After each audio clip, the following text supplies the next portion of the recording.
જેમ આપણે સ્કૂલની અંદર ભણતા હોઈએ અને જે 1 મહિના 2 મહિના પછી આપણું છાપામાં કે સ્કૂલની અંદર પરિણામ આપણને આપતા હોય છે, એવી રીતે જીવન એક એવી વસ્તુ છે કે જે કુદરતે નક્કી કરેલી છે. એમાં આપણે સારા કામ કરીએ તો એનું ફળ 60 વર્ષ પછી જ મળે છે. તમને કેવું ફળ મળ્યું 60 વર્ષ 60 પછી? વર્ષ પછી મેં મારા જીવનની અંદર એટલા બધા નીતિથી, વફાદારીથી અને દરેકના કોઈ પણ જાતની અપેક્ષા વગર કામ કરેલા છે.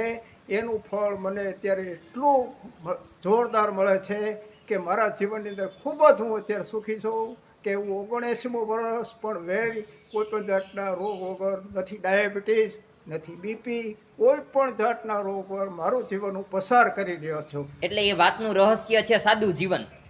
મારા અત્યારે 79મું વર્ષ ચાલે છે. મારા જીવનની અંદર ઘણા જ આટાપાટાઓ આવી ગયા છે. એમ દરેકના જીવનમાં આટાપાટાઓ આવતા હોય છે, પણ એ આટાપાટાઓ સોલ્વ કરવા માટે તમારે ખૂબ જ સારા કામ કરવા જોઈએ. સારા કામ કરો તો તમને સારા ફળ મળે. સારા ફળ મેળવવા માટે દરેક વ્યક્તિએ સારા કામ કરવા જોઈએ.